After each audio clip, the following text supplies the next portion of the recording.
नमस्कार, मास्टर रेसिपीजमध्ये सगळ्यांचं मनापासून स्वागत. काही पदार्थ असे असतात की त्यांच्या नावापासूनच आपल्याला त्या पदार्थाबद्दल एक वेगळं आकर्षण वाटायला लागतं आणि त्यातलाच एक पारंपरिक पदार्थ त्याचं नाव आहे ढक्कू. ढक्कू म्हणजे हा तसा कोकणातला किंवा त्या तिकडल्या भागातला प्रकार आहे. पण जेव्हा मी याच्या खोलात शिरलो तर वेगवेगळ्या डाळींपासून तो तयार करतात. पद्धती सगळ्या वेगवेगळ्या आहेत. तर त्यातली एक मला जी आवडलेली पद्धत ती मी आज इथे दाखवणार आहे. आणि त्यासाठी सगळ्यात पहिले मुगाची डाळ आपल्याला भाजून घ्यायची आहे. सोललेली मुगाची म्हणजे साफ असलेली मुगाची डाळ. मुगाची डाळ मंद आचेवर खमंग भाजून घ्यायची आणि तोपर्यंत डावीकडे मी इथे पाणी उकळत ठेवलेलं आहे.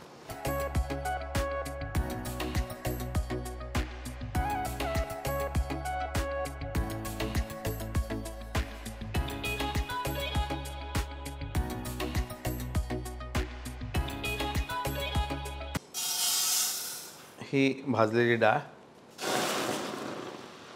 त्यामुळे तिप्पट गरम पाणी, हळद, काय देते का खायला, भाकर वगैरे.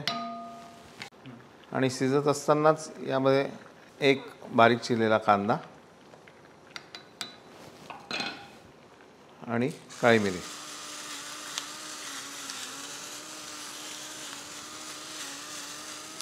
अर्थात आता काळी मिरी तुम्हाला किती तिखट हवं यावर अवलंबून आहे.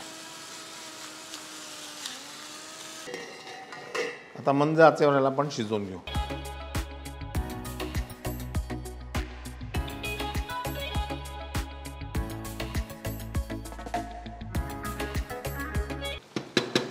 डाळी शिजत आली.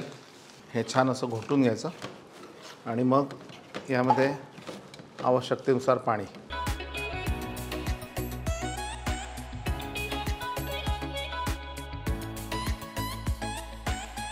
मीठ. आणि आता यावर फोडणी घालू. तेल, मोहरी, हिरवी मिरची,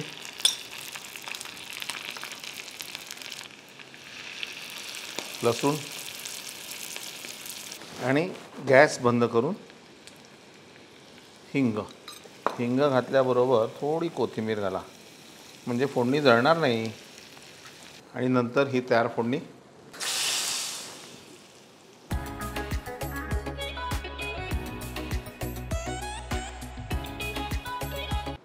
आणि त्यावर छान साजूक तूप. बास.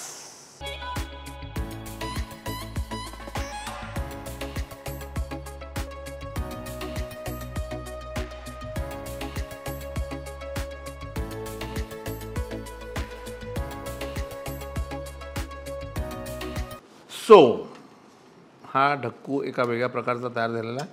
त्याच्याबरोबर ही जाड पोळी. या पोळीला ना आमचे वडील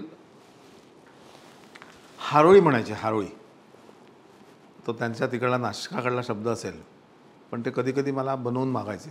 माझे बाबा 94 वर्षाचे असताना गेले. ते चित्रकार होते, आर्टिस्ट होते आणि त्यांनाही खाण्याचा एकदम अशी म्हणजे आवड होती. आणि ही हारोळी पाहून मला त्यांची आठवण आहे. पाहत राहा मास्टर रेसिपीज. लाईक करा, सबस्क्राईब करा, शेअर करा.